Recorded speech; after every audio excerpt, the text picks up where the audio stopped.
we've been thinking about this for a long time, and we don't believe the story had been told properly, and had been told in a way that was through the lens of the Jewish students' lived experience. I'd read about it.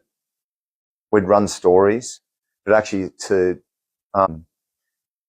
see them on camera was deeply moving, and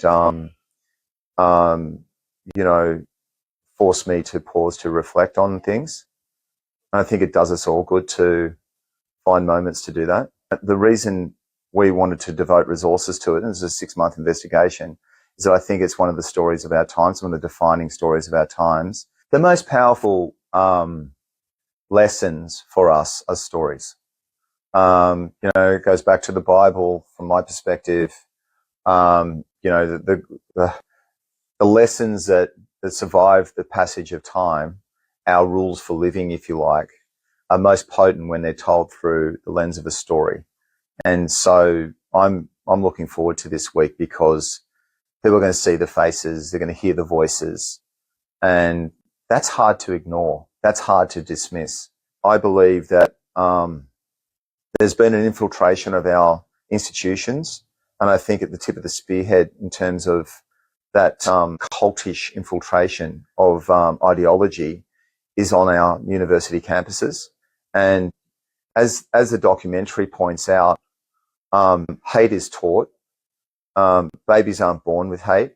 Yeah. So the glass half full belief and faith has to be that it can be untaught. As someone who's grown up in the eastern suburbs, so there's a very personal angle to this for me. From primary school onwards, I had a whole heap of Jewish friends. It's I've gone to a number of bar mitzvahs and other Shabbats, and I didn't even think of these people as Jewish first. It was just Aussies. Like, that's the Aussie way. It's like, who cares what your personal sort of religion or your sort of philosophical background or your religious background. It's just, do you get on? Do you like footy? Do you surf? Do you want to have a drink? Whatever. That was all taken for granted. And so when, following October 7, when one day later I saw what unfolded at the Opera House, and then doubling and tripling down with the marches, with the encampments, I found it just so deeply upsetting and dispiriting. Firstly, October 7, then December 14 was, okay, well, now everyone's going to understand. It's at Bondi Beach. It wasn't in a synagogue. It's at Bondi Beach. There's any number of reasons that we've all discussed as to why it happened there. And now, surely, we wake up and, within days, the rat bags are putting up posts, anti-Semitic posts. Yeah. And so we've got to fight. And I don't think it's a coincidence that you're seeing the everything being tilted and turned upside down politically, because there's a significant number of Australians who feel that the country's changed and we need to fight for the things that we believe in. And it's not particularly a pro-Jewish stance as a pro-Aussie stance. Yeah. But I have to say, having said that, I also think it's incumbent upon every Sydney side, every Australian, to never forget what happened on December 14. There needs to be a sharpened awareness of the insidiousness of anti-Semitism and the creep of it, and the incremental pervasiveness of it. And so it needs to be called out frequently and unremittingly. It's not going far enough just to teach people about the Holocaust with sepia pictures, which kids just say, well, that's another planet, it's another time. I think the most effective way of ensuring that people reflect on where the parallels are is to talk about the road to the Holocaust and how it was incremental. It began with smaller things. It began with isolation. It began with separation, in educational institutions and with businesses, with trade, with commerce, culturally.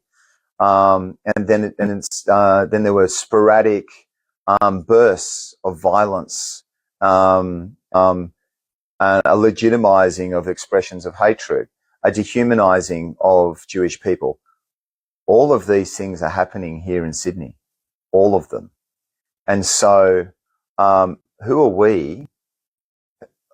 How arrogant are we to think that somehow we're different? So how do we get our readers, who have rightfully are concerned with their household budgets, their kids' education, how are their parents doing, all the issues that are paramount that we rightly